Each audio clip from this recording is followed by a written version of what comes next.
လောကမှာမြင့်မြတ်တဲ့ပုဂ္ဂိုလ်ဆိုတာဘယ်လိုပုဂ္ဂိုလ်မျိုးလဲအောက်တန်းကြတဲ့ပုဂ္ဂိုလ်ကဘယ်လိုပုဂ္ဂိုလ်မျိုးလဲဆိုဒီကထာရဲ့တို့ရင်အဓိပ္ပာယ်တွေကတော့မြင့်မြတ်သောပုဂ္ဂိုလ်အစစ်ပဲပုဂ္ဂိုလ်လဲဆိုတာကိုဖော်ပြတယ်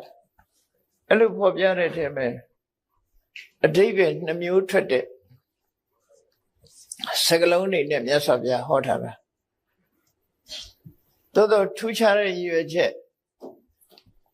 ရှိကောင်းရှိနိုင်မှာဖြစ်တော်လဲပဲအကြောင်းပြုတဲ့ဏိဒံဝတ္ထုရတော့ထူးခြားတဲ့ရည်ရွယ်ချက်ပါတာမရှိဘူးပေဟလီခတ်ဆန်ဆန်မြင့်မြတ်တဲ့ပုဂ္ဂိုလ်ကိုမြတ်စွာဘုရားဖော်ထုတ်ထားတယ်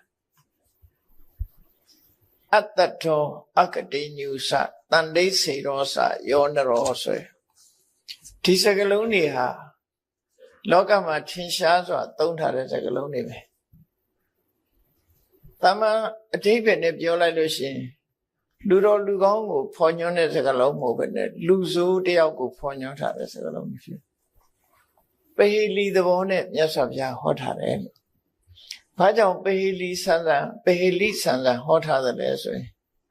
နာယူတဲ့ပုဂ္ဂိုလ်ရဲ့အသိဉာဏ်စဉ်းစားဉာဏ်အာယုစိုက်မှုတိုးတက်လာဖို့အတွက်ပုဂ္ဂိုလ်လိုက်မြတ်စွာဘုရားဟောတာဖြစ်တယ်အာယုစိုက်ပြီးသားပုဂ္ဂိုလ်အတွက်ကိုဒီလိုဟောမှာမဟုတ်ဘူးအာယုမစိုက်သေးတဲ့ပုဂ္ဂိုလ်ဟာစကားကိုထူးထူးဆန်းဆန်းလေးပြောမှအာယုစွစိုက်တဲ့ပုဂ္ဂိုလ်မျိုးရှိတယ်ပေါ့နော်ရိုးရိုးကြီးပြောရင်ဒီလူတွေကသိပြီးတော့မသိကြဘူးလူတယောက်နဲ့တယောက်ကိုညစ်ပတ်ပြီးတော့ကလိန်ကြလှုပ်လိုက်တာကိုဒီနေ့ပြောသလိုပေါ့ဂျင်းထဲတဲ့ဆိုစကားဒါပဟေလိစကားပဲပဟေလိစကားပဲလေလူတွေကဂျင်းထဲတယ်ဆိုရင်သိသွားကြဗျာကနေဝဟာရတာအဲ့တော့ကျက်သားဟင်းနဲ့လည်းဂျင်းထဲတာပဲလေငါးဟင်းနဲ့လည်းဂျင်းထဲတာအဲ့ဒီဂျင်းကြတော့အကောင်းပဲဂျင်းမပိုင်ညှိစောနာမှာပေါ့အဲ့ဒီဂျင်းထဲတာတို့လက်ဖက်တုပ်ထဲဂျင်းထဲတာတို့အကောင်းနေပဲမဟုတ်လားအဲ့ဒါတွေစားကောင်းအောင်လုပ်တယ်အခုလူတွေပြောနေတဲ့ဂျင်းထဲတယ်ဆိုတဲ့ဟာကြအကောင်းမထွက်ဘူးလေကောင်းမဟုတ်ဘူးဆိုကိုပြောတယ်လူတယောက်စပ်ဘူးဆက်လောင်ဖြစ်အောင်ကတိကောင်ဖြစ်အောင်လုပ်လိုက်တယ်ဆိုတဲ့အဓိပ္ပာယ်ပြောကြတာဖြစ်တယ်အဲ့ဒါတိုက်ရစကားမဟုတ်ပေလီစကားလို့ခေါ်တယ်အဲ့ဒါကျတော့လူတွေကပို့ပြီးတော့မှတ်မိတယ်ဒါကြောင့်မို့လို့အခုမှအမြတ်ဆုံးပုဂ္ဂိုလ်ဆိုတဲ့ပုဂ္ဂိုလ်ဟာဘယ်လိုပုဂ္ဂိုလ်လဲလို့ဆိုတဲ့နေရာမှာမြတ်စွာဘုရားရဲ့စကားလုံးကြွယ်ဝမှုနဲ့ပတ်သက်ပြီးထည့်ထားတဲ့စကားလုံးဟာအကတိညူတဲ့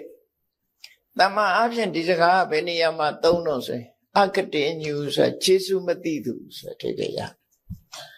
အဲ့ဒါကြစကားအကောင်းမဟုတ်ဘူးလေအကတိညူဆိုခြေဆုမသိတတ်သူအဲ့တော့ခြေဆုမသိတတ်သူသည်အမြတ်ဆုံးပုဂ္ဂိုလ်ဖြစ်တယ်ဆိုတဲ့ထိပ်ပဲရောက်သွားတယ်ဒါရှုပ်ဝဲထားတဲ့စကားလုံးကိုခုနလောကမှာပြောလိပြောထားရှိတဲ့စကားမျိုးလိုပဲဒါလဲအကတိညူဆိုတာမသိတဲ့ပုဂ္ဂိုလ်ကအကတိညူဆိုတာဘာပြောတော့အကတိညူကလူသိတဲ့အဓိပ္ပာယ်ကခြေဆုမသိသူဆိုတဲ့အဓိပ္ပာယ်ရတယ်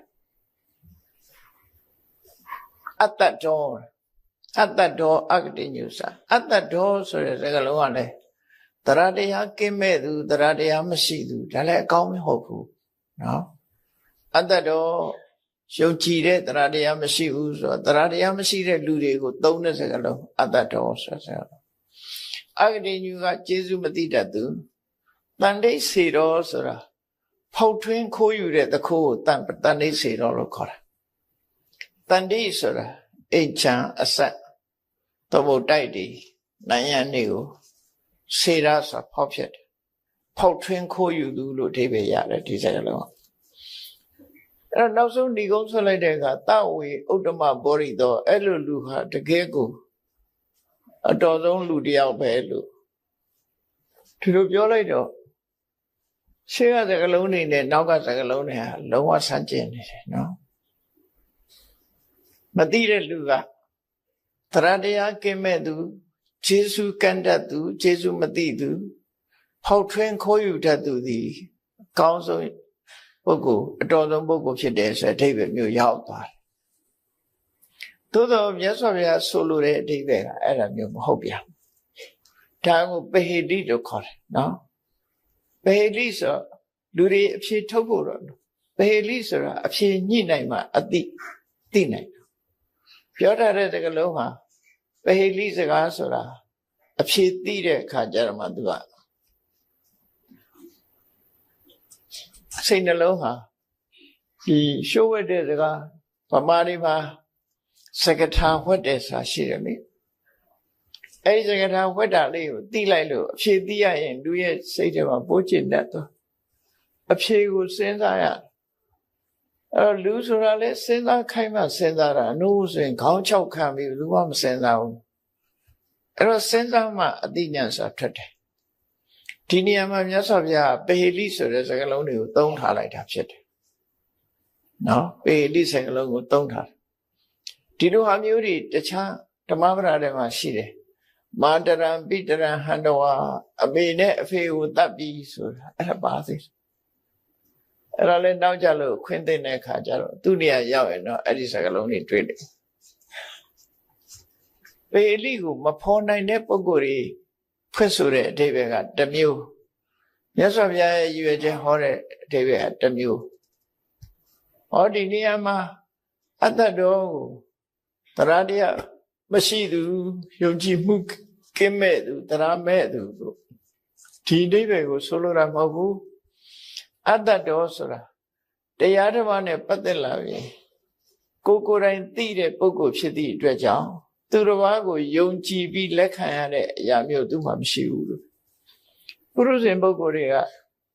လူပြောသူပြောကိုယုံကြည်ပြီးတော့လက်ခံနေကြတာကိုယ်တွေသိတာမဟုတ်ဘူးကိုယ်တွေမသိသည့်အတွက်ကြောင့်ဟိုလူပြောယုံလိုက်ဒီလူပြောယုံလိုက်ဟိုလူပြောခေါင်းငိမ့်လိုက်ဒီလူပြောခေါင်းငိမ့်လိုက်ဟိုကအမှန်လို့ပြောရင်လည်းခေါင်းငိမ့်လိုက်ဒီကအမှန်လို့ပြောရင်အဲ့တော့ပုရုဇဉ်လောကမှာအမှန်တရားဆိုတာရှာမတွေ့နိုင်ဘူးပြကိုယ်တန်ရာကိုယ်နဲ့အယူဆနဲ့ကိုက်ညီရင်ဟုတ်တယ်ထင်ပြီးတော့လက်ခံနေကြတာဘုရားဘာသာရေးအတိုင်းဝိုင်းမှာလည်းရှိတယ်ကဘာမှာလည်းရှိတာပဲဒါတဲ့လူတွေကဓာတ်တူတဲ့ဓာတ်သဘောချင်းစိတ်နေသဘောထားချင်းတိုက်ဆိုင်တဲ့နေရာမှာသွားစုကြတာနော်စတိရှိုးကြိုက်တဲ့လူကလည်းစတိရှိုးဝိုင်းမှာသွားနေအဖျော်ရည်မကကြိုက်တဲ့ပုဂ္ဂိုလ်ကလည်းအဖျော်ရည်မကဘီယာဆိုင်ရောက်နေအစုကြတာသူ့နေရာနဲ့သူစုကြတယ်အဲ့လိုလူတွေရဲ့သဘောကကိုကြိုက်တာနဲ့ကိုနှလုံးသားနဲ့ကိုက်ညီတဲ့ဟာပေါ်မှာသူကအမှန်လို့ယူဆနေသည့်အတွက်ကြောင့်လောကမှာဘယ်ဟာအမှန်တရားဆိုတာသိဖို့တော်တော်ခဲရင်သွားတမန်အဖြစ်မသိနိုင်တော့ဒါကြောင့်မို့ဒီအတ္တဒေါဆိုတဲ့စကားလုံးလေးဟာပုံမှန်အပြင်ဒီစကားကသုံးထားရှိတာကတရားတရားမရှိသူဆိုတဲ့အဓိပ္ပာယ်ပဲချီးမွမ်းတဲ့စကားမဟုတ်ဘူးအကောင်းစကားမဟုတ်အဆိုးစကားသို့တော့ဒီကုန်းကိုကြည့်လိုက်ရင်တဝေဥဒ္ဓမဘောရိတောအဲ့ဒီတရားတရားမရှိသူသည်အမြတ်ဆုံးဆိုတဲ့အဓိပ္ပာယ်နဲ့ဖော်ဆောင်လိုက်တဲ့အခါကျတော့လွယ်မှားသွားတယ်ပေါ့အဲ့ဒါကိုရှုပ်ဝက်ထားတာစကားလုံးအနေနဲ့တတ္တဆိုတာယုံကြည်မှုဆိုတာမရှိတာယုံကြည်မှုမရှိတယ်ပေါ့ဒီနေရာမှာယုံကြည်မှုမရှိဘူးဆိုတာသူများပြောတဲ့စကားနဲ့ယုံကြည်သူမဟုတ်ဘူးကိုယ်တိုင်သိထား၍တစ်ဖက်သားစကားနဲ့လက်ခံရတဲ့အခါမဟုတ်ဘူးရှင်သာရိပုတ္တရာနဲ့ဆက်ပြီးတော့မြတ်စွာဘုရားဒီကတာကိုဟောတာဖြစ်တယ်ပေါ့ဒီခါတော့ရှင်သာရိပုတ္တရာကိုမေးတယ်ဒီတတ္တိန္ဒြေကိုပွားများလိုက်လို့ရှိရင်နိဗ္ဗာန်ချမ်းသာတိအောင်မျက်မှောက်ပြုနိုင်တယ်လို့ဆိုတာဟာပြုနိုင်တယ်ဆိုတဲ့အချက်ကိုမင်းယုံသလားလို့မြတ်စွာဘုရားမေးတယ်ယုံသလားဆိုတာတတ္တိန္ဒြေကိုပွားလို့တရားကိုတိုးမြင့်ပေးလို့ခေါင်းညိုချမ်းသာတွေရတယ်ဆိုတဲ့အဓိပ္ပာယ်ပေါ့နိဗ္ဗာန်ကိုမျက်မှောက်ပြုနိုင်တယ်လို့ဆိုတဲ့ဟာကို သူများအပြောနဲ့သူယုံတာမဟုတ်ဘူးသူကိုယ်တိုင်ပွားများပြီးသားဖြစ်သည့်အတွက်ကြောင့်ကိုယ်ကိုယ်တိုင်သိတယ်ဒါယုံကြည်တဲ့အဆင့်ကိုလွန်သွားအဲ့တော့ရွှေဒဂုံဘုရားကိုခဏခဏရောက်ဖူးတဲ့ပုဂ္ဂိုလ်ဟာရွှေဒဂုံဘုရားမှာစောင်းနှံလေးတွေတောင်ဘက်ကတက်တက်ရှေ့ဘက်ကတက်တက်မြောက်ဘက်ကတက်တက်နောက်ဘက်ကတက်တက်ရတယ်ဆိုတာကိုရွှေဒဂုံဘုရားခဏခဏရောက်နေတဲ့ပုဂ္ဂိုလ်တယောက်ကိုမင်းရွှေဒဂုံဘုရားမှာစောင်းနှံလေးတွေရှိတယ်ဆိုတာယုံသလားလို့မေးလို့ရှိရင်ငါသိတာပဲယုံမှာလဲယုံတဲ့အဆင့်မဟုတ်တော့ဘူးသိတဲ့အဆင့်ဖြစ်သွားအဲ့လိုဆိုလိုတာနော်ရှင်သာရိပုတ္တရာဟာလည်းပဲတရားအကြောင်းနဲ့ပတ်သက်လာပြီသူကယုံတဲ့အဆင့်မဟုတ်သိတဲ့အဆင့်ဖြစ်တယ်ယုံတဲ့အဆင့်ဆိုတာသူများပြောတာကိုလက်ခံရတာဒါယုံတဲ့အဆင့်သူများကသောတာပန်လို့ပြောလိုက်လို့အဟုတ်များဟုတ်နေမလားငါတတ်တော့ပါဒါပေမဲ့အရက်ကလေးကလည်းမရှောင်နိုင်တော့တောက်မိသေးတယ်အဲ့ကြတော့ဘာဖြစ်တော့ဆိုသောတာပန်လည်းအရက်တောက်သေးတယ်လို့လောက်ကုန်ရောနော်သူများပြောတာနဲ့အဟုတ်ထင်သွားတာတွေရှိတယ်ဘာဟိယတာရုစီရိယဝတ္ထုကိုကြည့်ဘာဟိယဆိုတဲ့ပုဂ္ဂိုလ်ဟာသင်္ဘောပြက်ပြီးပင်လယ်ထဲမျောနေတာကံကောင်းထောက်မှလို့သင်္ဘောပြက်ကတစ်တုံးစာနာလေးကိုရပြီးအဲ့ဒါလေးဖက်တွယ်ပြီးကန်းတင်လာပင်လယ်ဆိုတာလှိုင်းပုတ်တာကမ်းမဲ့ပုတ်တာဖြစ်သည့်အတွက်ကြောင့်လှိုင်းအားနဲ့သူကကမ်းပေါ်ရောက်လာတဲ့အခါကျတော့သူ့မှာရှည်တဲ့မျောလာတဲ့အခါကျတော့အဝတ်စားပဲရှိတော့မလို့မိမွေးတိုင်းဖာမွေးတိုင်းဝတ်ထားတဲ့အဝတ်တွေကလည်းကလနန်စားဝတ်ထားတာနဲ့တူပါတယ်အင်ကြီးဆိုရင်တော့ချွတ်ချမှကျွတ်မှာပေါ့နော်ရှည်တော့ကအဝတ်တွေကိုပတ်ထားတာဆိုဘုန်းကြီးတွေဆိုရင်သင်္ကန်းဖယ်ကြမလဲလွင့်သွားမှာပေါ့ရှည်တဲ့ရောက်ထားတယ်ဘုန်းကြီးသင်္ကန်းဆိုရင်စွတ်ထားတာမှမဟုတ်တာနော်အဲ့လိုသူဝတ်ထားတဲ့ဝတ်ကလည်းပတ်ထားတဲ့အဝတ်ဆိုတော့ရှည်တဲ့ရောက်ကြတဲ့သူအဝတ်တွေအကုန်လုံးတမျိုးတဲ့တခြားစီလူတခြားအဝတ်တခြားဖြစ်လာအဲ့တော့ကုန်းပေါ်ရောက်လာတဲ့အခါတက်တဲ့အခါမှာသူကအဝတ်မပါထွေးရလည်းမစားရတာကြာ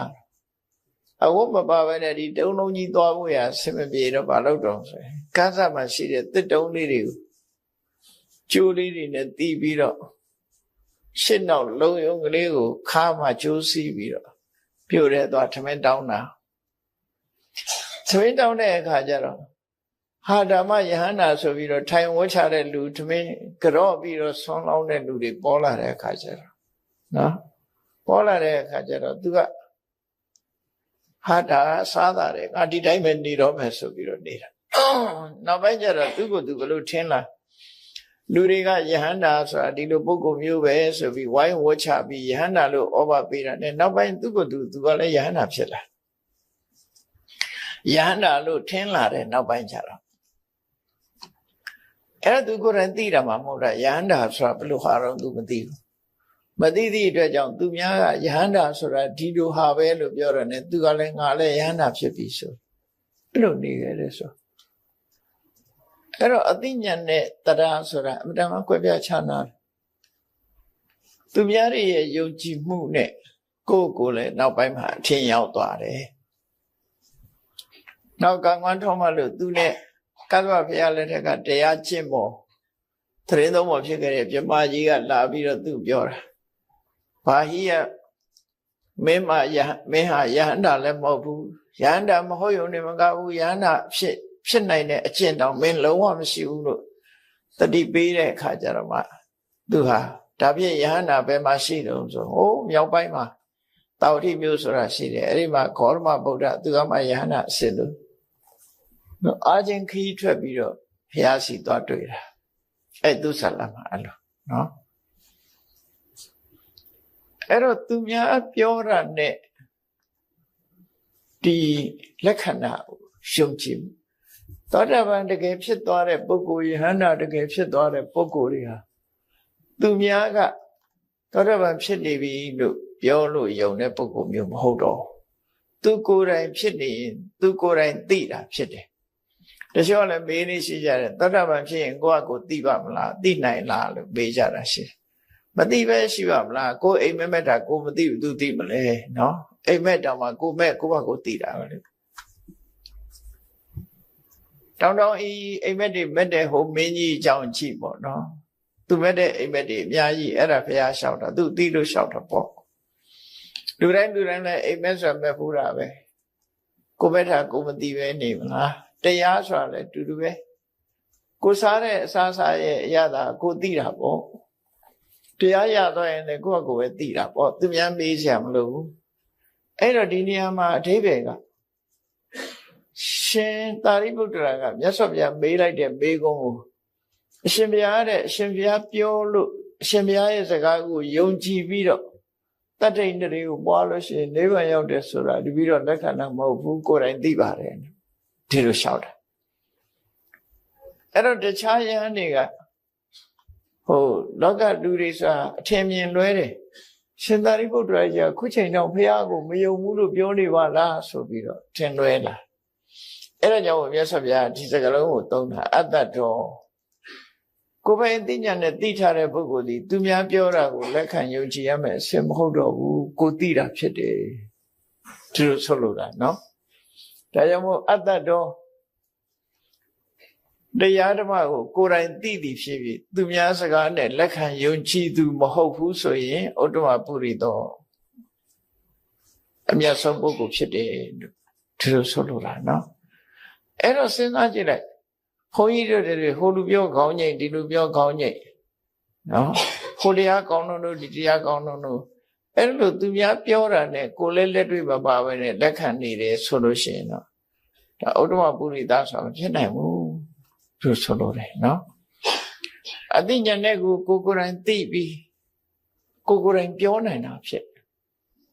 အစာအာဟာရတစ်ခုဆိုလေ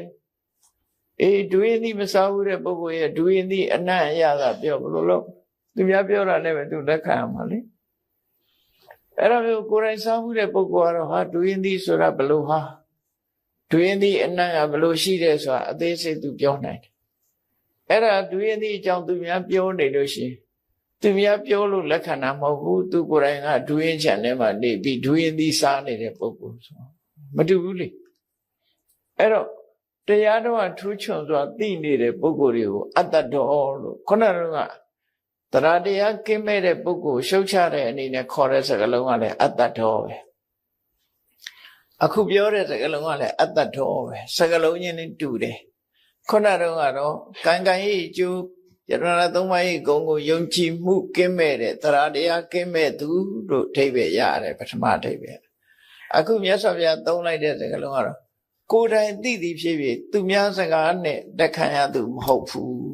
အဲ့ဒီပုဂ္ဂိုလ်မှာဥတ္တမပုရိသမြတ်ဆုံးသောပုဂ္ဂိုလ်လို့ဒီလိုဆိုလိုတယ်နော်အကတိညုဆိုတဲ့စကားလုံးကတမန်အပြင်ခြေဆုမသိတတ်သူလို့အဓိပ္ပာယ်ရတယ်အဲ့တော့ခြေဆုမသိတဲ့လူကဘယ်လိုလုပ်ပြီးလူတော်လူကောင်းဖြစ်နိုင်မလဲခြေဆုဆိုတာသိရဒီနေရာမှာအဲ့ဒီလူတော်လူကောင်းဖြစ်သူဆိုတဲ့အကတိညုကဘာကိုပြောတာတုံးဆို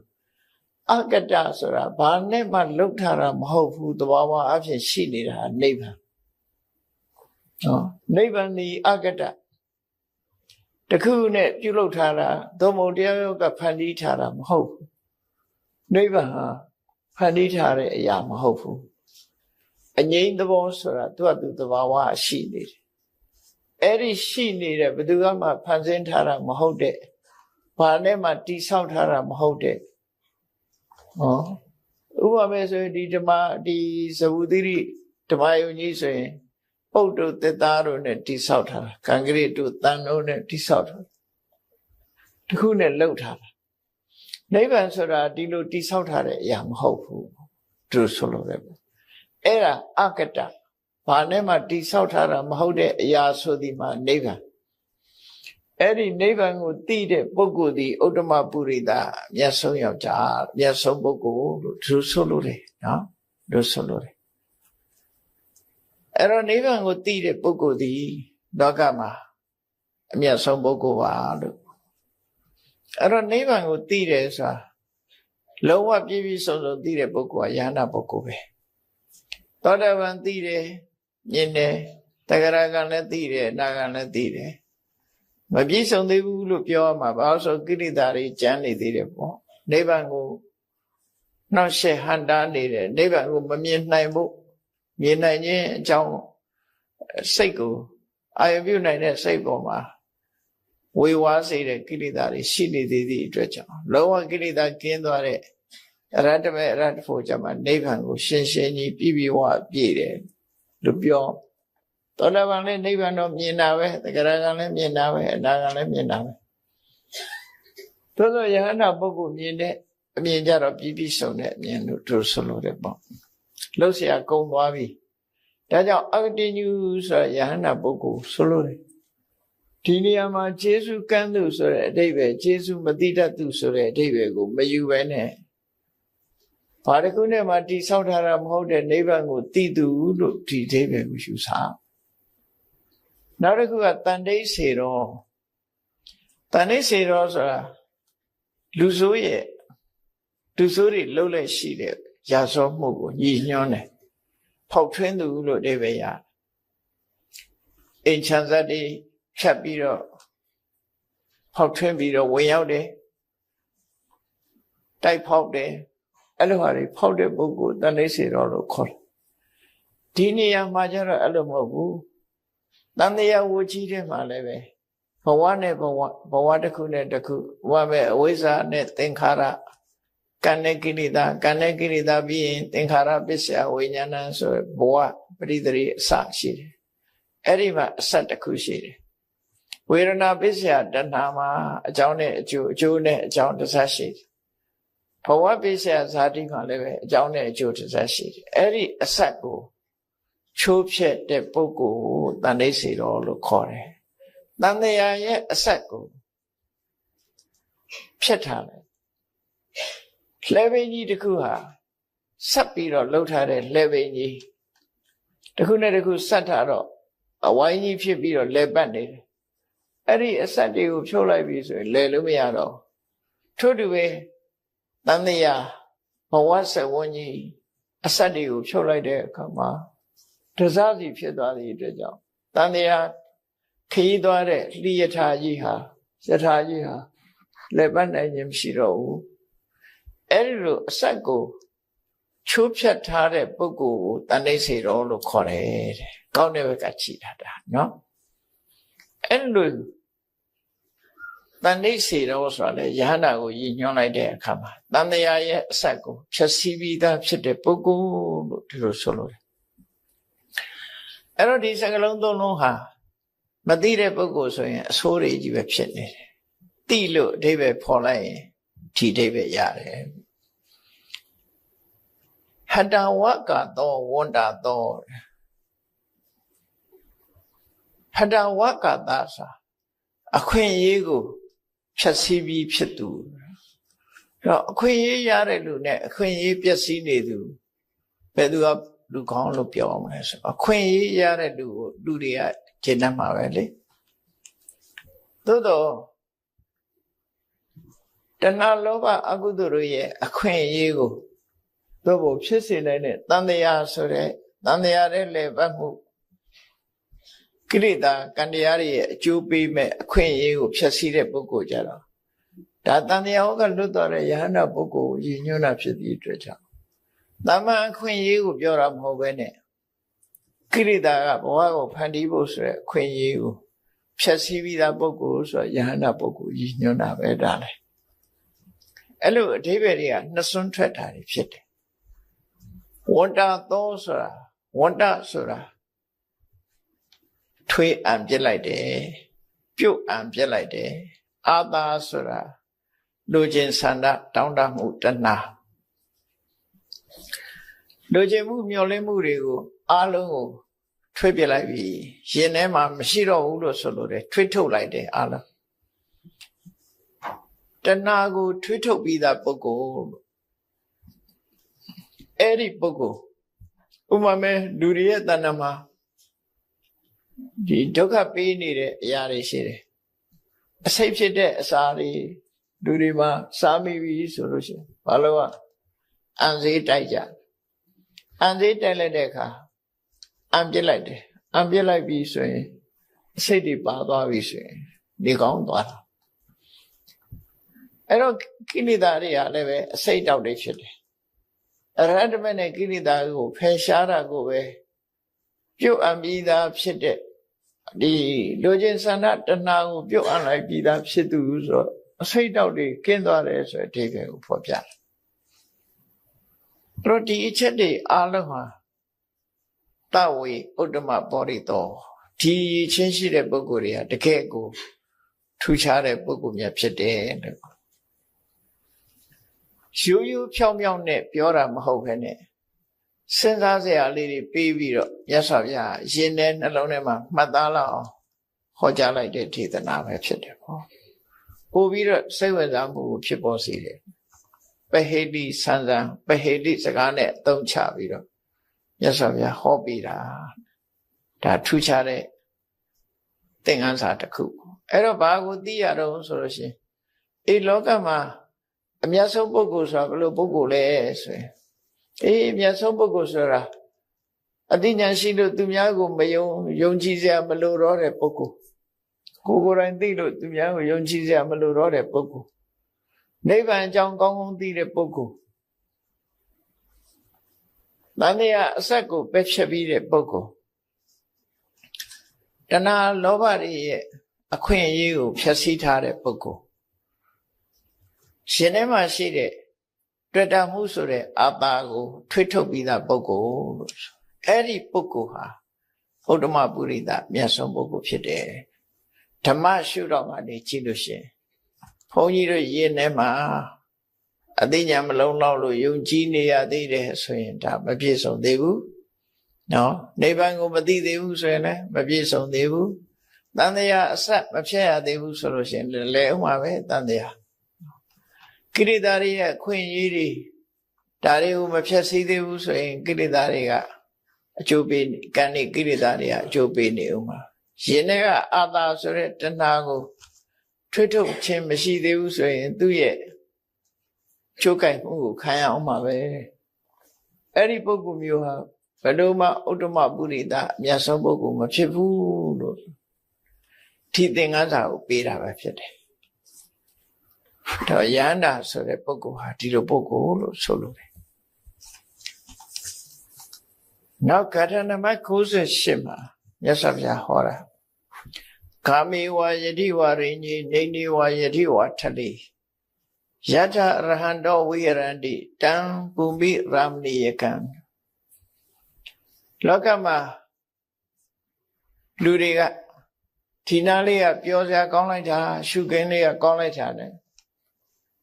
မြေပြင်ပေါ်မှာဒီပန်းဥယျာဉ်တွေတို့အလှပပြင်ထားတဲ့နေရာတွေတို့သာယာတဲ့နေရာတွေတို့လက်ပတ်သွားလာတဲ့ပုဂ္ဂိုလ်တွေကအော်ဒီနေရာကြီးကလှလိုက်တာဥယျာဉ်ကြီးဒီလိုပြောကြတာပေါ့ဆိုတော့ကတော့ရန်ကုန်ကတော်ကြီးတို့ဘာတို့ပေါ့အရင်တော့အခုတော့လည်းမလှတော့ပါဘူးဒီမှာမေမြို့ကတော်ကြီးတဲ့တို့ဝင်သွားလိုက်လို့ရှိရင်အမတန်လှပန်းလေးတွေနဲ့ပန်းမင်းတွေနဲ့သူ့နေရာလေးနဲ့သူစိုက်ထားလှအဲ့လိုမြေပြင်မှာအလှပပြုပြင်ထားတဲ့နေရာတွေကိုသွားကြည့်လိုက်ရင်ရှုခင်းလှတယ်ဆိုပြီးတော့လူတွေကစိတ်ပန်းဖြေဖို့လာပြီးတော့ကြည့်ကြလက်ရှိအဲ့တော့အလှကိုရွေးချယ်တဲ့အခါမှာတူနဲ့တူအလှပကိုရှုမြင်တဲ့အခါမှာပုရုဇဉ်နေနဲ့တရားသိတဲ့ပုဂ္ဂိုလ်တွေကရွေးချယ်ပုံချင်းမတူကြဘူး။တာမန်ပုဂ္ဂိုလ်တွေကတကယ်ပြင်ဆင်ထားလို့လှပနေတဲ့အရာကိုသာလှတယ်လို့ထင်တယ်။သို့တော့အဲ့ဒီထဲမှာကပိုင်းတိုက်တွေကျက်စားနေတယ်မကောင်းတဲ့လူတွေသွားလာနေကြတယ်အဲ့ဒီမှာရှိတယ်။ဆွဲကြိုးခိုးဖြတ်မဲ့လူတို့နော် pickpocket ကကြီးခိုက်တို့လာလိုက်မယ်အဲ့ဒါမျိုးတွေနဲ့နေလို့ရှိရင်တစ်ဖက်ကကြည့်မယ်ဆိုရင်ရာမဏီယကမဟုတ်ဘူးမြေပြင်ရဲ့အလှဟာမရှိဘူးသို့တော့တာမန်လူတွေကတော့လှအောင်ပေါအောင်ပြင်ဆင်ထားတဲ့နေရာတွေသွားချင်းလှလိုက်တာလို့ပဲခံစားကြတယ်တ တရားအသိတဲ့ပုဂ္ဂိုလ်တွေကြတော့ယဟနာပုဂ္ဂိုလ်တွေရှိတဲ့နေရာအရယဟနာပုဂ္ဂိုလ်တွေရှိတဲ့နေရာရမှာတကယ်အလှပါလို့ခံယူတယ်ခံယူဖို့ရင်းမတူတာကိုပြောတယ်နော်တမန်လူတွေရဲ့အလှပဆိုတာပြုပြင်ထားတဲ့လူတွေရဲ့စိတ်ပျော်စရာနေရာမျိုးကိုအလှပလို့ခေါ်တယ်အေးဘယ်နေရာပဲဖြစ်ဖြစ်ယဟနာပုဂ္ဂိုလ်တွေနေတဲ့နေရာဆိုတာအလုံးကိုအေးချမ်းလှပစိတ်နှလုံးကိုသိမ့်ကြုံဆွဲဆောင်နိုင်တယ်အဲ့ဒါကြောင့်မို့ဂါမီဝါယတိဝါရင်းကြီးရွာရဲမြို့ရဲရွာရဲပဲဖြစ်ဖြစ်တောရဲပဲဖြစ်ဖြစ်ဘယ်နေရာယဟနာရှိတဲ့နေရာသည်ပျော်မွေးစရာကောင်းတယ်စိတ်ကြည်နူးစရာကောင်းတယ်သူတော်စင်သူတော်မြတ်တွေနေတာဖြစ်သောကြောင့်စိတ်ကြည်နူးစရာကောင်းဘာအန္တရာယ်မှမရှိဘူးနေဝါယတိဝါထလေခြိုင်ဝမ်းနေရာပဲဖြစ်စေသို့မဟုတ်တောင်ကုန်းပဲဖြစ်စေကုန်းပဲဖြစ်စေခြိုင်တဲ့နေရာပဲဖြစ်စေယထအရဟံတောဝိဟရန္တိတံပုမိရမဏိယကံယန္နာသရင်သုံးတဲ့နေရာမှန်သမျှပြောစရာအကောင်းဆုံးနေရာပဲလို့အတွေးခေါ်ခြင်းမတူချဘူးလို့ဆိုလို့ဒါကြောင့်မို့လို့ဘယ်နေရာယန္နာရှိတယ်ဆိုတော့တော်ကြီးတောင်ကြီးပဲဖြစ်စေသွားရောက်ပြီးတော့ဖူးမြင်ကြတယ်တွေ့ကြတယ်မြတ်စွာဘုရားသခင်ကိုရောမြတ်စေရွန်ကျောင်းတော်ကြီးထဲမှာသရင်သုံးတယ်တခါတခါအန္တဝနဆိုတဲ့ကျောင်းတော်ကြီးနဲ့ဆက်နေတယ်တောဟုတ်ထဲမှာသွားတယ်ဘယ်နေရာနေမြတ်စွာဘုရားနေတဲ့နေရာတာယာနေတယ်အေးချမ်းနေတယ်အန္တရာယ်မရှိဘူးလို့ဒါကြောင့်မို့အေးချမ်းနေအဲ့ဒီမြေပြင်ဟာဒီပျော်မွေးစရာကောင်းတဲ့စိတ်နှလုံးကိုအေးချမ်းစေတဲ့နေရာပဲဖြစ်တယ်လို့ဒီလိုဆိုလို့လေနော်ဒီလိုဆိုလို့လေအဲ့တော့ယန္နာပုဂ္ဂိုလ်တွေသတင်းသုံးတဲ့နေရာမှန်သမျှဟာဘူမိရမဏိယကပြောစရာကောင်းတဲ့အယတ္တိတာပဲဖြစ်တယ်လို့ဒီအဓိပ္ပာယ်ကိုဖော်ဆောင်ပြီးတော့မြတ်စွာဘုရားလူတွေရဲ့အမြင်နဲ့မတူတဲ့အကြောင်းကိုဟောပြောတာပဲဖြစ်တယ်ပေါ့နောက်ခါရနံပါတ်100မြောက်မှာဟောကြားတဲ့ဓမ္မပဒဒေသနာတော့သဟတမပိစေဝါစာအနတ္ထပရတဟိတာဧကံအထဝရံသေယောယံတုတ်တော်ဥပတ္တမတိ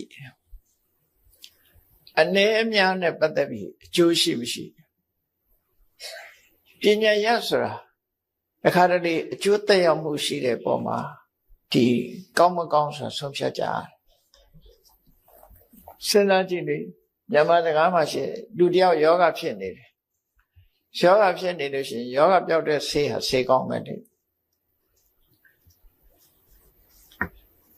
ဆေးကောင်းတော့တန်းကောင်းဆိုတာတန်းကောင်းလောက်လေးတောက်လိုက်ရင်ဆေးရပျောက်သွားတယ်ဆိုဒါဆေးကောင်းလို့ခေါ်တာစကားကောင်းဆိုတာဟာလည်းပဲဒီအဓိပ္ပာယ်မျိုးပဲယောဂပျောက်မှဆေးကောင်းစိတ်ထဲနှလုံးထဲမှာအေးချမ်းသာယာပြီးတော့ရှင်ထဲကအပူတွေကိလေသာတွေငြိမ်းသွားအောင်ငြိမ်းသွားတဲ့စကလုံးတွေကမှစကလုံးကောင်းလို့ဒီလိုခေါ်နော်အဲ့တော့တန်မိုးထားတာချင်းပြပြချမ်းသာတယ်မတူဒါကြောင့်သဟတမပိစေဝါစာအနတ္ထပရတင်ညိတာ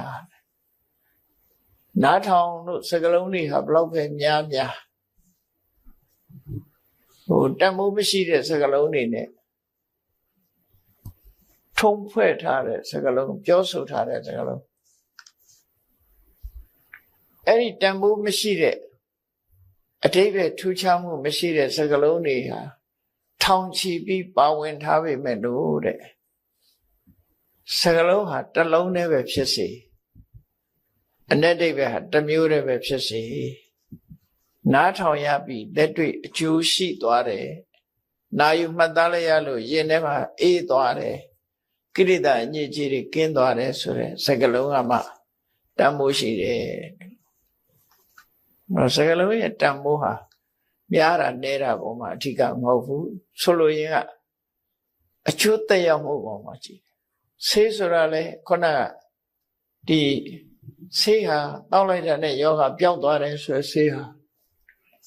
အစွမ်းထက်တယ်လို့ပြောအေးတောက်လိုက်တယ်ခွက်ကြီးတွေနဲ့တောက်နေရတော့လေယောဂမသက်တာဘူးဆိုရင်ဘလောက်ပဲဆေးတွေအများကြီးအကျဉ်းကြီးများစွာတောက်တော့လည်းပဲ ယောဂမပြောက်ဘူးဆိုရင်ဆေးကောင်းမဟုတ်ဘူးပေါ့ဆေးကောင်းမဟုတ်ဘူးယောဂပြောက်မှဆေးကောင်းအဲ့ဒါလိုပဲစကားကောင်းဆိုတာဟာအများကြီးနားထောင်မိမယ်လို့ဒီစကားဟာတန်ဖိုးရှိချင်မှရှိတယ်စကလုံးလေးတစ်လုံးကြားလိုက်ရတဲ့အခါမှာရင်ထဲမှာအေးချမ်းသွားပြီးကိုယ့်ရဲ့အပူတွေသို့မဟုတ်မှားယွင်းနေတဲ့အမြင်တွေဟာပျောက်သွားနော်တရားလေးတစ်ပုဒ်ပဲဖြစ်စေမှားယွင်းတဲ့အမြင်တွေပျောက်သွားပြီးတော့လမ်းမှန်ရောက်သွားပြီဆိုမှအဲ့ဒါမှစကားကောင်းလို့ပြောအောင်မှာဖြစ်တယ်အဲ့တော့အကောင်းဆုံးရွေးချယ်နည်းကအနည်းများနဲ့မဆိုင်ဘူးရှားရှိလာတဲ့အကျိုးနဲ့ဥပမာပဲဆေးကောင်းဆေးမကောင်းဘာနဲ့ရွေးချယ်ယောဂပျောက်ခြင်းနဲ့ကြည့်အောင်ယောဂပျောက်ရင်အကောင်းပဲစကလုံးကောင်းမကောင်းကိုဘာနဲ့ရွေးချယ်အောင်ဒီစကလုံးရဲ့ဒီအကျိုးပြုမှုပေါ်မှာမူတည်ပြီးတော့ရွေးချယ်ရမယ်လို့ဒါလောကမှာရွေးချယ်ဖို့ရွေးချယ်နည်းကိုမြတ်စွာဘုရားတန်ဖိုးထပ်တတ်ဖို့သင်ခန်းစာပေးတာပဲဖြစ်တယ်နော်တန်ဖိုးထားရမယ်ညာတိုင်းကောင်းတာမဟုတ်ဘူးအရေးကြီးတဲ့အကျိုးသက်ရောက်မှုဟာရလတ်ကောင်းမှအကောင်းလို့ခေါ်ရမှာဖြစ်တယ်ဆိုတော့ဒါကိုဆုံးမဩဝါဒပေးတဲ့စကားပဲထို့တူပဲတရားတင်မြောက်ဂါထာမှာသဟသမပိစေဂါထာနထဗရတဟိတာဧကံဂါထာဗရံတေယောယံတုတ်တော်ဥပတမတိဒါကြတော့ခုနတုန်းကတမ္မန်စကားလို့ပြောတယ်အခုကကြတော့ဂါထာဆိုတာကြပြလေးတစ်ပုဒ်ပေါ့ကြပြလေးတစ်ပုဒ်ဟာဒီဖွဲ့ဆိုထားတဲ့ပုဂ္ဂိုလ်ဟာတောတောင်ရဲ့တာယာမှုကိုဖွဲ့ဆိုထားတဲ့ကြပြဆိုတာလည်းရှိတယ်အဲ့ဒီဂါထာတွေနားထောင်ရင်ကြပြတွေနားထောင်တဲ့အခါမှာတာယာကြည်နူးရဲ့ဂါထာလေးတစ်ပုဒ်ဂါထာတွေတောဘွဲ့တောင်ဘွဲ့တွေနားထောင်လို့အဲ့ဒါတွေနားထောင်ပြီးခဏတစ်ပြုတ်တော့စိတ်ထဲကြည်နူးမှုဖြစ်ကောင်းဖြစ်လိမ့်မယ်ရှင်တဲ့ကိလေသာတွေမငြိမ်းဘူးဆိုရင်အဲ့ဒီကြပြအဲ့ဒီစာပေဖွဲ့ဟာကိုယ့်အတွက်ဘာအကျိုးမှမရှိဘူးနော်ဘာအကျိုးမှမရှိဘူးအေးကြပြကလေးတစ်ဖုတ်ပဲဖြစ်စီဒါကိုနားထောင်ပြီးတဲ့အခါမှာရှင်တဲ့ဟာအပူတွေငြိမ်းသွားတယ်ဆိုရင်အဲ့ဒီဟာပို့တံမိုးကြီးတယ်ခုနအတိတ်ပဲနဲ့တူတူပဲနော်ပို့တံမိုးကြီးတယ်ဆိုလိုတာကအကျိုးသက်ရောက်မှုပေါ်မှာမူတည်တယ်လို့သူဆိုလိုတယ်ကြပြလေးတို့ရဲ့အကျိုးသက်ရောက်မှုဖော်ပြတာ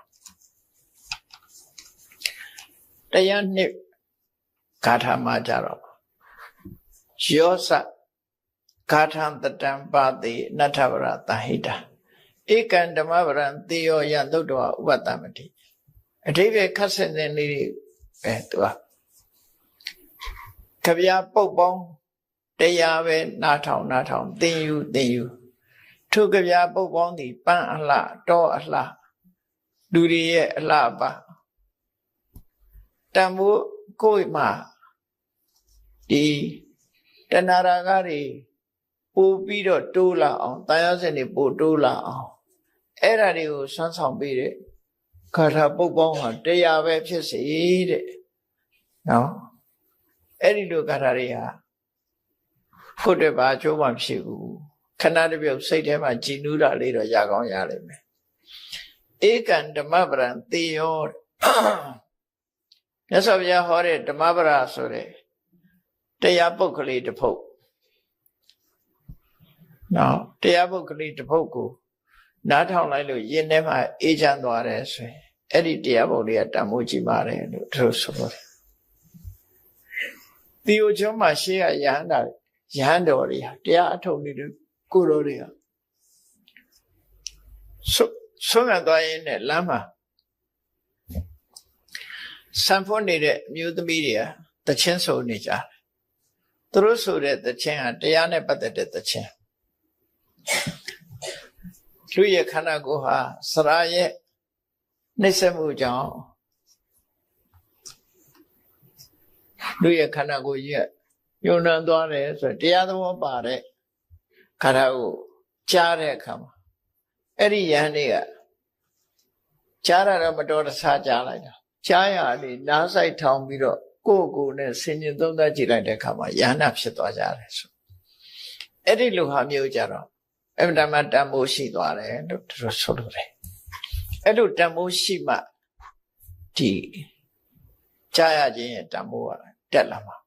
ခုနလိုပဲယောဂပျောက်တာဟာဆေးကောင်းမယ်ယောဂမပျောက်ရင်ဆေးကောင်းလို့မခေါ်နိုင်ဘူးဘလောက်ပဲဆေးပြီးဝေရယောဂမပျောက်ဘူးဆိုရင်ဒါဆေးကောင်းလို့မခေါ်နိုင်ဘူးအခုလေးစကားကောင်းကြပြကောင်းတရားပုတ်ပေါင်းကောင်းဆိုတာ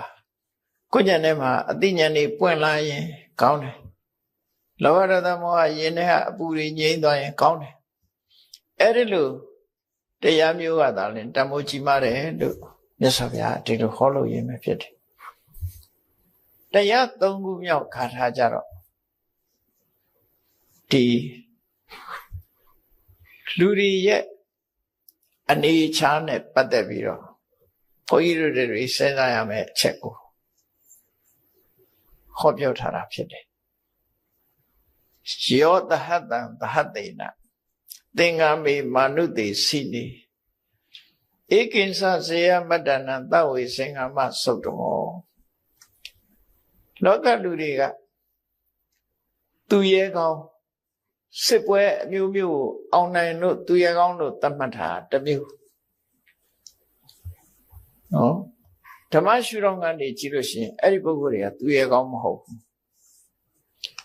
တိုင်းပြည်ကာကွယ်ရေးနဲ့ပတ်သက်ပြီးဘယင်ရဲ့ရှုထောင့်ကနေကြည့်လို့ဆိုရင်ဒါသူရဲကောင်းနေပဲရှမ်းသူတွေကိုများစွာချေမုန်းနိုင်လို့ရှိရင်သူရဲကောင်းပဲသူရဲကောင်းဘွဲ့ပေးထားတယ်နော်အဲ့ဒီပုဂ္ဂိုလ်တွေဟာတိုင်းပြည်ကိုကာကွယ်ပေးနိုင်တယ်ရန်သူတွေကိုများစွာချေမုန်းနိုင်တယ်ရန်သူတွေကိုနိုင်တိုက်လို့စစ်ပွဲတွေအောင်မြင်တယ်မြန်မာရာဇဝင်ထဲမှာအင်းဝခေဒီမိုးညင်းမင်းလို့ခေါ်တဲ့အင်းဝဘုရင်တူလက်ထက်မှာညီကို၃ယောက်ရှိတယ်တူကပွဲနာမည်နဲ့မှတ်တမ်းတင်တာဘယကာမဏိဘယခာမဏိဆိုတယ်သူကအကြီးဆုံးသူ့ရဲ့ညီကရာဇသင်္ချံအငယ်ဆုံးညီကတော့ရန်လိုကျွဲလို့ခေါ်တယ်ဝါဒနာပါလို့ရှိရင်မနန်းရဆိုရင်ဖတ်ချင်နော်မနန်းရဆိုရင်ဖတ်ချင်မိုးကြီးမင်းလက်ထက်ကသူရဲ့ကောင်းပွဲပေါင်း30ကျော်စစ်ပွဲပေါင်း30ကျော်အနိုင်ရလို့ဘုရင်ကဆုချလို့ဘုရားကမဏီတို့ဒီရာဇသင်္ညံတို့ဆိုတာရွှေဘုံငွေဘုံကြီးကိုရှင်ဘုရင်ကလက်ခုပ်နဲ့ဆန်းတဲ့လောက်ကျုံယူခိုင်းတယ်တခါကျုံပေါ့နော်ကိုယ့်လက်ထဲဆန်းတဲ့လောက်ရအဲ့လိုဆုချပြီးသူရဲကောင်းဆိုတဲ့ဆုလက်တွေပေးခဲ့တဲ့ပုဂ္ဂိုလ်တွေပေါ့လောကမှာလူတွေကအဲ့လိုပုဂ္ဂိုလ်တွေကိုဆုလက်အနေနဲ့ပေးတယ်တိုက်ပွဲပေါင်းများစွာကိုအောင်မြင်ခဲ့တဲ့မြတ်မသူရဲကောင်းကြီးတွေပေါ့အဲ့ကမှတ်တမ်းတစ်ခုမှကြည့်လိုက်မယ်ဆိုရာဇသင်္ညံနဲ့မှတ်တမ်းတစ်ခုသူ့ရဲ့အကြောင်းကိုကြည့်မယ်ပခန်းကြီးမှာပခန်းကြီးမြို့ကိုတွားပြီးတော့တိုက်ကြတယ်မြို့ပြင်ကနေပြီးတော့ရံပြီးတော့နေတယ်ပခန်းကြီးမြို့ဆိုတာမြို့အကြီးကြီးတော့မဟုတ်ကျုံထိပ်မှာထိုင်ပြီးတော့ညီကို၃ယောက်ထမင်းစားတယ်မြို့တွေကနေပြီးတော့လှမ်းနဲ့လှမ်းပစ်လိုက်တယ်ထမင်းပွဲကိုထောက်ခနဲ့ဆိုလာဆိုင်တာလှမ်းကြီးရသူတို့ထမင်းစားနေတဲ့အလက်ကောင်ထမင်းပွဲပေါ်လာပြီးလှမ်းဆိုင်တယ်အဲ့လိုလှမ်းဆိုင်လိုက်တဲ့အခါကျတော့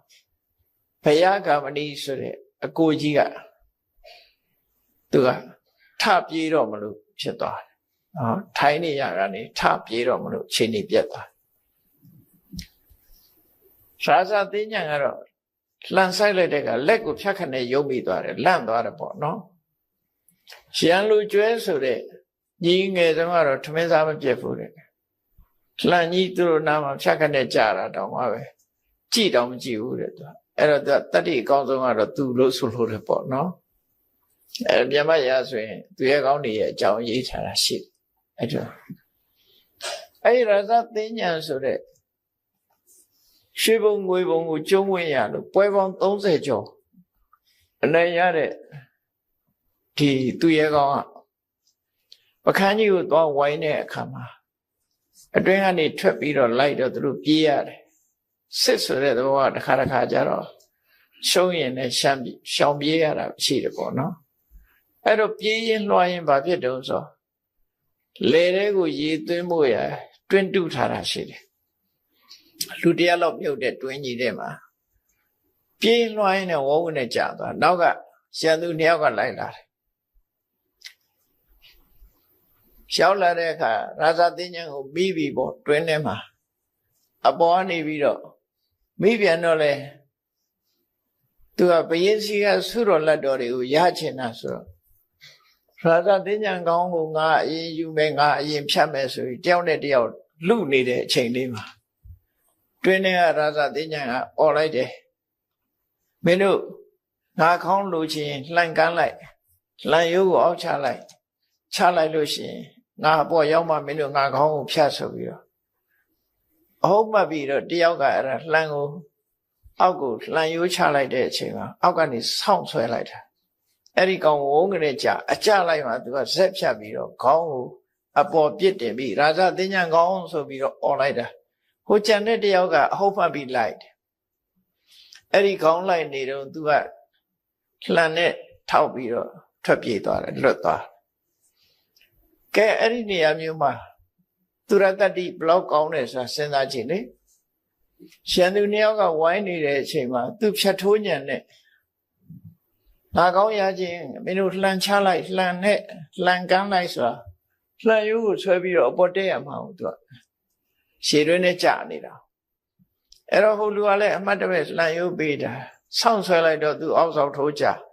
ချင်းသူခေါင်းဖြတ်ပြီးအပေါ်ပြစ်တင်လိုက်တယ်ပြစ်တင်လိုက်တော့ဟိုလူကလည်းရာဇသင်္ချံကောင်းရပြီဆိုကြံတယောက်ကလိုက်ရှာနေတော့လှန်ထောက်ပြီးတော့ထွက်ပြေးလွတ်သွားရောသူတို့တယောက်တည်းတယောက်တော့သေသွားတယ်ပေါ့နော်အဲ့ဒီအဖြစ်ပြက်ရှားသွဲထဲမှာမှတ်တမ်းတင်တာရှိတယ်အဲ့ဒီပုဂ္ဂိုလ်မျိုးတွေကိုလောကမှာတော့တကယ်သူရဲကောင်းလို့သတ်မှတ်ကြတယ်ဟောဒီကျတော့မြတ်စွာဘုရားကဓမ္မရှုတော်ကနေပြောတဲ့အခါကျတော့ယောသဟတံသဟတေနသင်္ဃာမေမာနုတေရှိနေစစ်ပွဲတစ်ပွဲမှာလူတသန်းကိုအနေရခြင်းရလိုက်ပါစေတဲ့နော်လူတသန်းကိုကိုယ်အနေရခြင်းရပါစေဗီယက်နမ်မှာဒိန်ပင်ဖူးတိုက်ပွဲဆိုတာဖတ်ဖူးတဲ့လူတွေရှိကောင်းရှိတယ်နော်ဗီယက်နမ်ကိုပြင်သစ်တွေအုပ်တာအရင်တော့ပြင်သစ်စစ်တပ်ကြီးကိုဗီယက်နမ်ကအနိုင်တိုက်လိုက်တယ်ပြင်သစ်စစ်တပ်ကြီးဟာလက်မြောက်သွားတာအဲ့တော့နာမည်ကြီးပဲအဲ့တိုက်ပွဲအဲ့ဒါတကယ်တိုက်ပွဲလို့လောကကြီးမှာမှတ်တမ်းတင်ထားတာသူရဲကောင်းတွေဟာသူများကိုနိုင်တာတွေကြီးပဲအကုန်လုံးသူများကိုနိုင်တဲ့တိုက်ပွဲတွေကိုပဲဂုဏ်ပြုပြီးတော့ခေါ်နေကြတာဖြစ်တယ်ပမာပြည်မှာလည်းသူရပွဲတို့တိဟသူရပွဲတို့ဒါတွေကလည်းအကုန်လုံးတိုက်ပွဲမှာနိုင်လို့ရတဲ့ပွဲတွေပဲလေအဲ့ဒါတွေနဲ့တကယ်သူရဲကောင်းလို့ခေါ်လို့ရလားလို့ဆိုမြတ်စွာဘုရားဧကိဉ္စဇေယမတ္တနံသဝေသင်္ကမသုတ်တမောလူတွေတန်းချီပြီးရန်သူတွေကိုအနိုင်ရပြီမဲ့လို့သူ့ကိုအကောင်းဆုံးသူရဲကောင်းစစ်ပွဲအောင်နိုင်သူရဲကောင်းအောင်နိုင်သူလို့မခေါ်နိုင်ဘူးတဲ့ကိုအနိုင်ယူဓမ္မသူတော်ကောင်းလို့ခေါ်မယ်ဟောအဲ့တော့သူရပွဲတို့ဒီသူရဲကောင်းဆိုတဲ့ပွဲနဲ့ထိုက်တန်သူဟာဘာတူလဲဆိုရင်ကိုနိုင်တဲ့လူမှသူရဲကောင်းတဲ့တရားဓမ္မရှုတော်ကပြောလိုက်တာလူတွေဟာကိုနိုင်ခဲ့တယ်လေကိုတော့ရှုံးနေကြတာပဲစိတ်ကိုရှုံးပေးရတယ်တဏှာကိုရှုံးပေးရတယ်ဒေါသကိုရှုံးပေးရတယ်ရှုံးပေးနေတာပဲကိုနိုင်တာတခုမှမရှိဘူးနော်အဲ့ဒါကိုနိုင်တယ်ထင်တယ်သူများတော့နိုင်ကြတယ်ကိုကြတော့ရှုံးပေးနေရတယ်ဒီပြင်ဟာမကြည့်နဲ့ကိုယ်စိတ်လေးကိုနိုင်အောင်လုပ်နိုင်လားမလုပ်နိုင်ဘူးကိုနိုင်တယ်ဆိုတာကိုယ်စိတ်ကိုမနိုင်ရဘူးလူတိုင်းကိုယ်စိတ်ကိုမနိုင်တာမနိုင်သည့်အတွက်ကြောင့်တန်တရားထဲမှာဒုက္ခရောက်ရဟန္တာပုဂ္ဂိုလ်တွေကြတော့ကိုယ်စိတ်ကိုနိုင်သွားတယ် စိတ်တိုင်းစိတ်နောက်ကိုလူကမလိုက်တော့ဘူးကိုယ်သဘောကျစိတ်ကဖြစ်ရတယ်ပုရုဇဉ်ပုဂ္ဂိုလ်တွေကြတော့ဘယ်ပုရုဇဉ်ပုဂ္ဂိုလ်ပဲဖြစ်ဖြစ်စိတ်မနိုင်တဲ့ပုဂ္ဂိုလ်တွေနော်စိတ်ရဲ့လွှမ်းမိုးမှုစိတ်လွှမ်းမိုးတယ်ဆိုတာကိရိတာတွေလွှမ်းမိုးနေတာလွှမ်းမိုးသည့်အတွက်ကြောင့်ကိုယ့်ကိုယ်ကြတော့ရှုံးနေကြတဲ့လူတွေကြီးပဲအများတာကိရိတာတိုက်ပွဲမှာနော်ဒီတက်လန့်ပြီးတော့ရှုံးပေးနေရတဲ့ပုဂ္ဂိုလ်တွေကြီးပဲပုထုဇဉ်နေတာအောင်ပွဲကိုတပွဲမှမရလိုက်ဘူးဒေါသနဲ့တွေ့ရင်လည်းရှုံးသွားပြန်ပြီတဏှာနဲ့တွေ့ရင်လည်းရှုံးပြန်သွားပြီသို့တော့ရှုံးမှန်းသိရလားဆိုမသိဘူးကိုယ်ပဲနိုင်နေထင်နေတာအဲ့တော့ခွက်လန့်အောင်ပွဲလီလီမှာရှုံးနေကြတာပုထုဇဉ်တွေပဲဘသူကိုရှုံးတာတော့ဆိုကိုယ့်ရင်ထဲကကိလေသာတွေကိုရှုံးပေးနေရတာပဲဖြစ်တယ်ဘယ်ပွဲဆင်နွှဲလိုက်ကိုယ်ကရှုံးနေတာကြီးပဲကုန်သူတို့ရဲ့လွှမ်းမိုးမှုကိုငုံခံလိုက်ရတာကြီးပဲဒါကြောင့်မို့မြတ်စွာဘုရားဓမ္မရှုတော်ကကြည့်မယ်ဆိုရင်သူများတွေကိုထောင်ချီတန်းချီပြီးတော့ဘလောက်ပဲနိုင်နဲ့အောင်နိုင်သူတို့မခေါ်နိုင်ပါဘူးတဲ့ကိုတယောက်တည်းကိုနိုင်ပြီဆိုမှသူတို့တကယ်ကိုအောင်နိုင်သူတို့ခေါ်မှာဖြစ်တယ်အဲ့တော့ယဟန္တာဖြစ်သွားတဲ့ပုဂ္ဂိုလ်ကကိုနိုင်သူပဲသူများကိုနိုင်တဲ့လူမဟုတ်ဘူးကိုအောင်နိုင်သူသာလဲယဟန္တာဖြစ်တယ်ပေါ့အဲ့တော့ဘုန်းကြီးတို့တွေကိုအောင်နိုင်သူမဖြစ်သေးသမျှယဟန္တာမဖြစ်ဘူးလို့ဒီလိုပဲမှတ်ကိုနိုင်ပြီဆိုမှအနိုင်ယူနိုင်ပြီဆိုမှယဟန္တာဖြစ်တယ်လို့ဒီဒေသနာတော့ဧကင်္စဇေယမတ္တနာတူရီသောမိမိကိုအောင်မြင်ခြင်းသည်သာလဲသဝေသင်္ဃာမဆိုတော့တကယ်စစ်ပွဲမှာအောင်နိုင်တဲ့သူရဲ့ကောင်းကြီးဖြစ်တယ်လို့တော့လောကလူတွေရဲ့သတ်မှတ်ချက်နဲ့မြတ်စွာဘုရားရဲ့သတ်မှတ်ချက်ကကွဲပြားခြားနာတယ်ပေါ့နော်အဲ့တော့အောင်နိုင်သူအစစ်ဟာဘယ်မှာရှိလဲအောင်နိုင်သူအစစ်ဒီကိုအောင်နိုင်သူသာလဲအောင်နိုင်သူအစစ်ကိုအောင်နေဆိုတာကိုယ့်ရဲ့နဲ့ကိလေသာတွေကိုအောင်နိုင်မှအောင်နိုင်တယ်လို့ခေါ်တယ်အဲ့တော့ဒီသင်္ကန်းစာကိုမြတ်စွာဘုရားပေးတာဖြစ်တယ်အဲ့တော့ဘုန်းကြီးတို့တွေသူများကိုအနိုင်ယူဖို့မကြိုးစားနဲ့ကိုအနိုင်ယူဖို့ကြိုးစားမှာဖြစ်တယ်ဆိုရယ်လှုပ်ထုံးလုပ်နည်းကိုလမ်းညွှန်မှုပေးတာဒါခိုင်လိုက်ပေးထားတာပဲเนาะကိုနိုင်အောင်လုပ်ပါသူများကိုနိုင်ခြင်းမနဲ့သူကသူများတော့နိုင်ခြင်းတယ်လေသူများကိုနိုင်ယူခြင်းတယ်